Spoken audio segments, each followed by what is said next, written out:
शांति। 9/11/2024 के ईश्वरीय महावाक्य सार सुनते हैं। मीठे बच्चे, बाप आया है तुम बच्चों को भक्ति तू आत्मा से ज्ञानी तू आत्मा बनाने,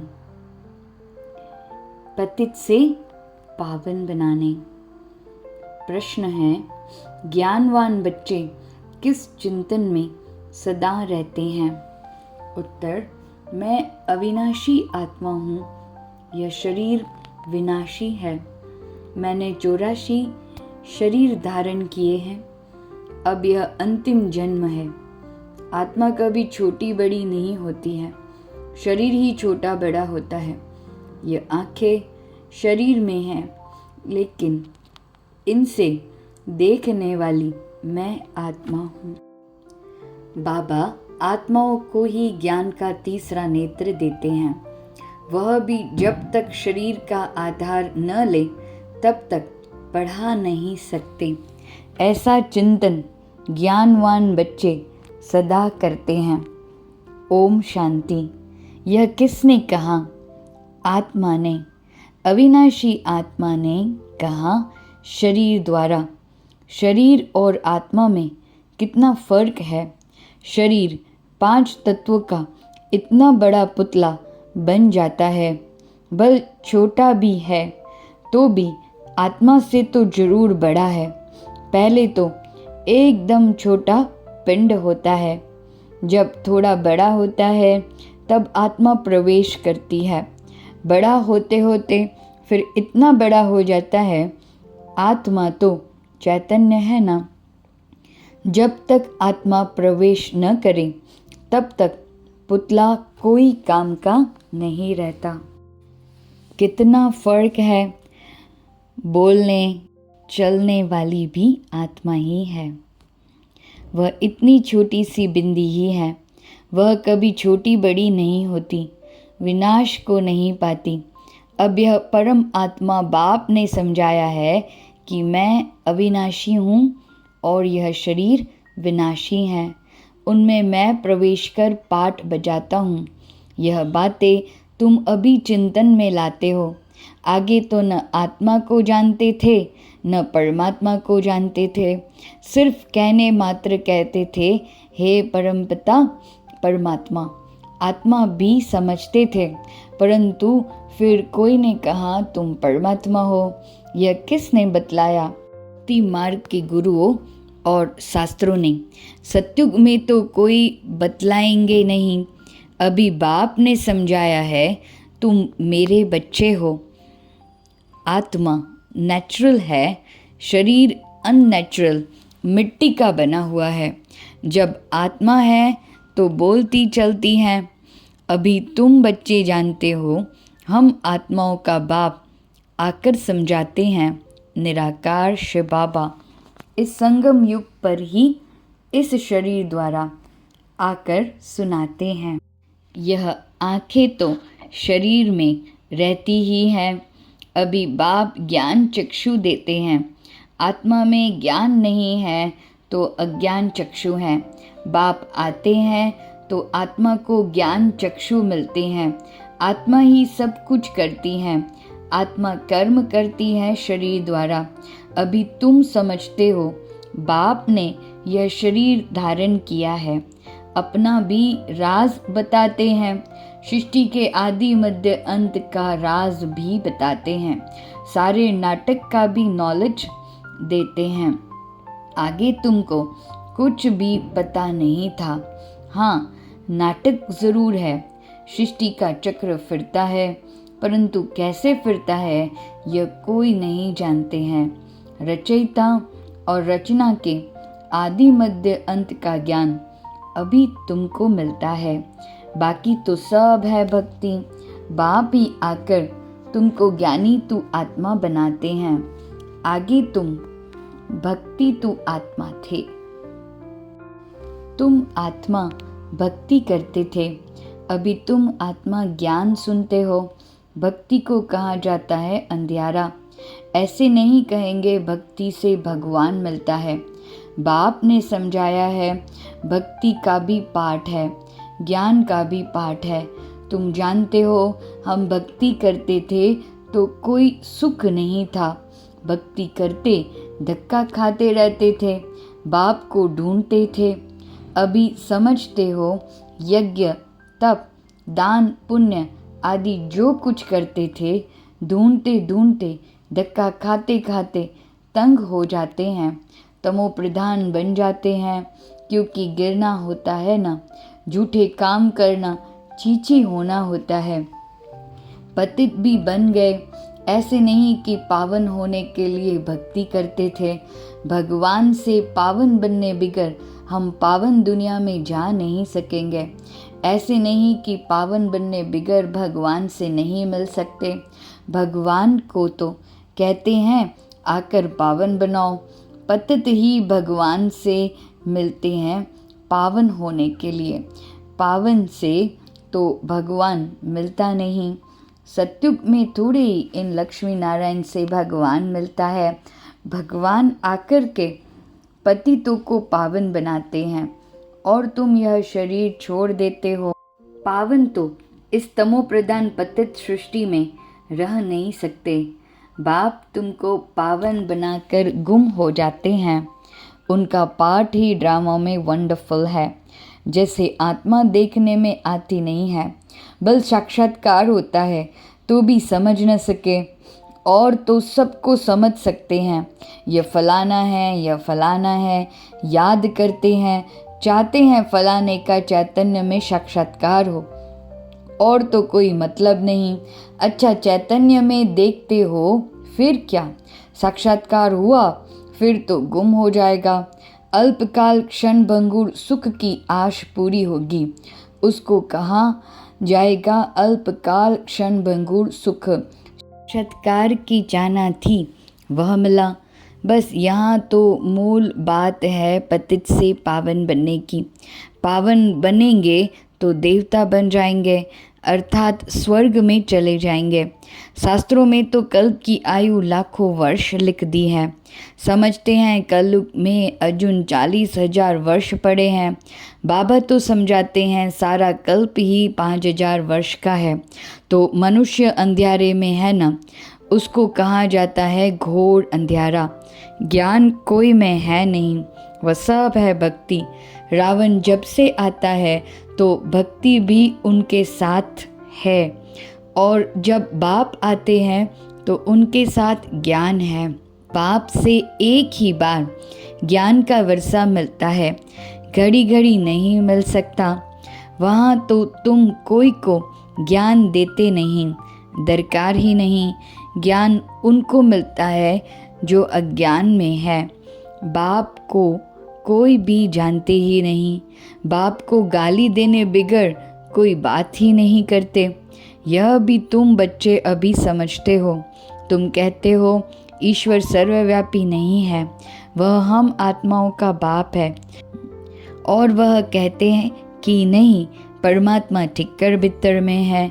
तुम बच्चों ने अच्छी तरह समझा है, भक्ति बिल्कुल अलग चीज़ है। उनमें जरा भी ज्ञान नहीं होता, समय ही सारा बदल जाता है।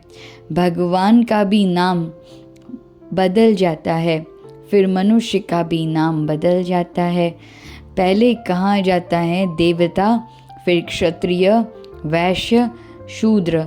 वह दैवी गुणों वाले मनुष्य है, और यह है आसुरी गुणों वाले मनुष्य। बिल्कुल छीछी है। गुरु नानक ने भी कहा है, अशंक चोर मनुष्य कोई ऐसा कहे तो उनको झट कहेंगे तुम यह क्या गाली देते हो। परंतु बाप कहते हैं यह सब आसुरी संप्रदाय है। तुमको क्लियर कर समझाते हैं, वह रावण संप्रदाय, वह राम संप्रदाय।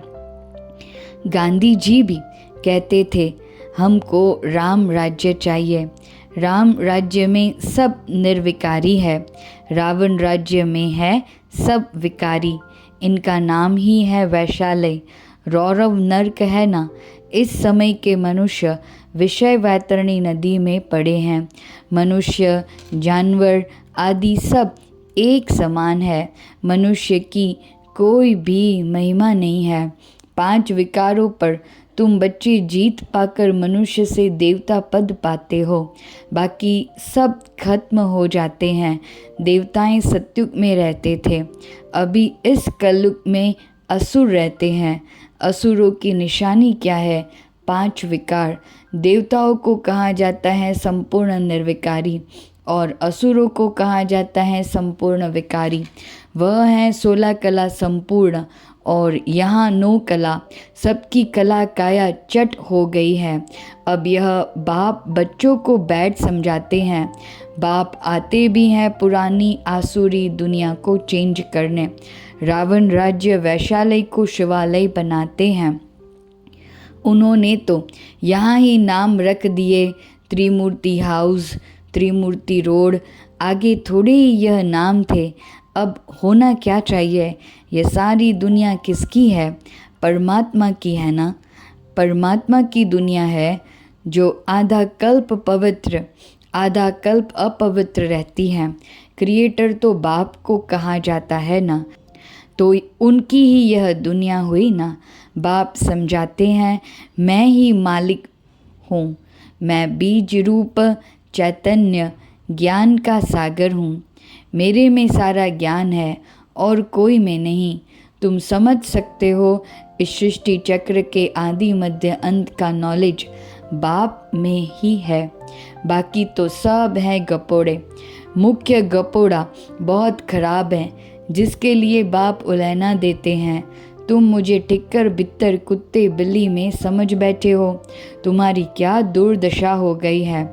नई दुनिया के मनुष्य और पुरानी दुनिया के मनुष्यों में रात दिन का फर्क है। आधा कल्प से लेकर अपवित्र मनुष्य पवित्र देवताओं को माथा टेकते हैं। यह भी बच्चों को समझाया है। पहले पहले पूजा होती है शिव बाबा की, जो शिव बाबा ही तुमको पुजारी से पूज्य बनाते हैं। रावण तुमको पूज्य से पुजारी बनाते हैं। फिर बाप ड्रामा प्लान अनुसार तुमको पूज्य बनाते हैं। रावण आदि यह सब नाम तो है ना। दशहरा जब मनाते हैं तो कितने मनुष्य को बाहर से बुलाते हैं, परंतु अर्थ कुछ नहीं समझते। देवताओं की कितनी निंदा करते हैं। ऐसी बातें तो बिल्कुल है नहीं। जैसे कहते हैं ईश्वर नाम रूप से न्यारा है, अर्थात नहीं है। वैसे यह जो कुछ खेल आदि बनाते हैं वह कुछ भी है नहीं। यह सब है मनुष्यों के बुद्धि। मनुष्य मत को आसुरी मत कहा जाता है। यथा राजा रानी तथा प्रजा सब ऐसे बन जाते हैं। इनको कहा ही जाता है डेविल वर्ल्ड। सब एक दो को गाली देते रहते हैं। तो बाप समझाते हैं बच्चे जब बैठते हो तो अपने को आत्मा समझ बाप को याद करो। तुम अज्ञान में थे तो परमात्मा को ऊपर में समझते थे। अभी तो जानते हो बाप यहाँ आया हुआ है, तो तुम ऊपर में नहीं समझते हो। तुमने बाप को यहाँ बुलाया है इस तन में। तुम जब अपने अपने सेंटर्स पर बैठते हो तो समझेंगे शिव बाबा मधुबन में इनके तन में है। भक्ति मार्ग में तो परमात्मा को ऊपर में मानते थे। हे भगवान, अभी तुम बाप को कहाँ याद करते हो? क्या बैठकर करते हो? तुम जानते हो ब्रह्मा के तन में है तो ज़रूर यहाँ याद करना पड़े। ऊपर में तो है नहीं, यहाँ आया हुआ है। पुरुषोत्तम संगम युग पर बाप कहते हैं तुमको इतना ऊंच बनाने मैं यहाँ आया हूँ। तुम बच्चे यहाँ याद करेंगे, भक्त ऊपर में याद करेंगे। तुम भल विलायत में होंगे तो भी कहेंगे ब्रह्मा के तन में शिव बाबा है। तन तो ज़रूर चाहिए ना। कहाँ भी तुम बैठे होंगे तो ज़रूर यहाँ याद करेंगे। ब्रह्मा के तन में ही याद करना पड़े। कई बुद्धिहीन ब्रह्मा को नहीं मानते हैं। बाबा ऐसे नहीं कहते ब्रह्मा को याद न करो। ब्रह्मा बिगर शिव बाबा कैसे याद पड़ेगा? बाप कहते हैं मैं इस तन में हूँ, इसमें मुझे याद करो। इसलिए तुम बाप और दादा दोनों को याद करते हो। बुद्धि में यह ज्ञान है, इनकी अपनी आत्मा है। शिव बाबा को तो अपना शरीर नहीं है। बाप ने कहा है मैं इस प्रकृति का आधार लेता हूँ। बाप बैठ सारे ब्रह्मांड और सृष्टि के आदि मध्य अंत का राज समझाते हैं और कोई ब्रह्मांड को जानते ही नहीं। ब्रह्म जिसमें हम और तुम रहते हो, सुप्रीम बाप, नॉन सुप्रीम आत्माएं रहने वाली उस ब्रह्मलोक शांति धाम की है। शांति धाम बहुत मीठा नाम है। ये सब बातें तुम्हारी बुद्धि में हैं। हम असुल के रहवासी ब्रह्म महतत्व के हैं, जिसको निर्वाण धाम वानप्रस्थ कहा जाता है। यह बातें अभी तुम्हारी बुद्धि में है। जब भक्ति है तो ज्ञान अक्षर नहीं।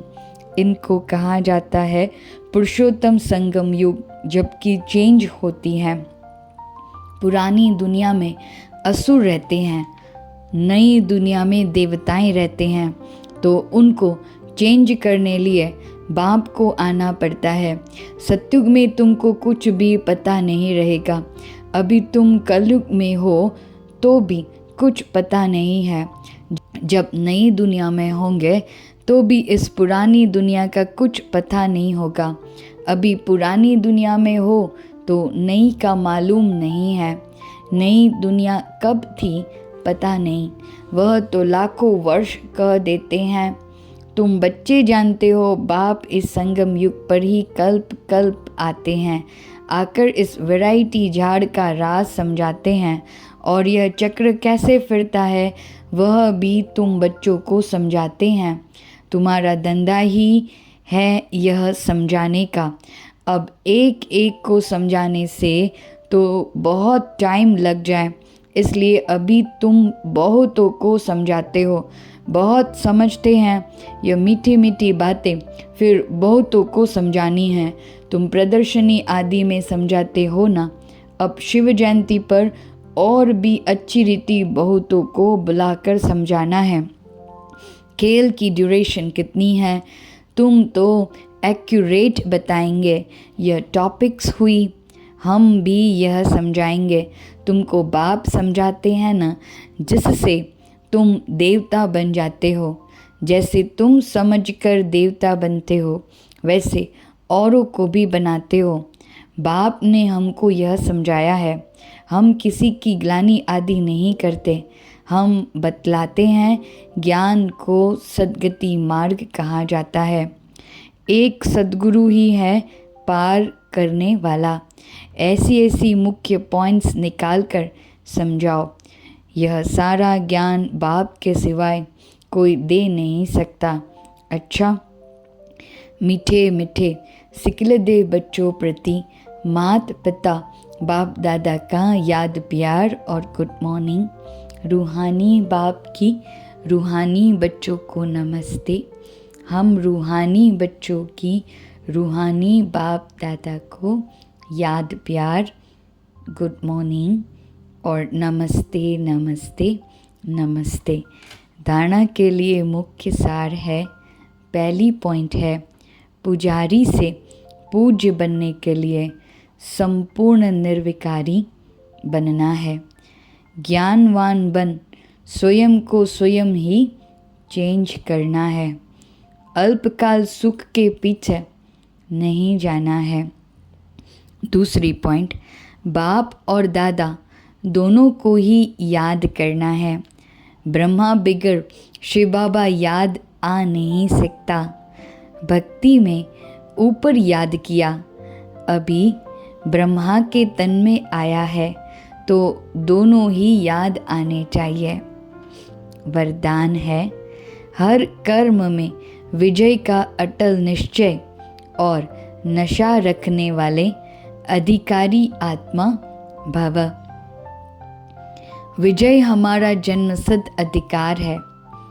इस स्मृति से सदा उड़ते रहो, कभी भी कुछ भी हो जाए। ये स्मृति में लाओ कि मैं सदा विजयी हूँ। क्या भी हो जाए यह निश्चय अटल हो। नशे का आधार है ही निश्चय, निश्चय कम तो नशा कम। इसलिए कहते हैं निश्चय बुद्धि विजयंती। निश्चय में कभी कभी वाले नहीं बनना। अविनाशी बाप है तो अविनाशी प्राप्ति के अधिकारी बनो। हर कर्म में विजय का निश्चय और नशा हो।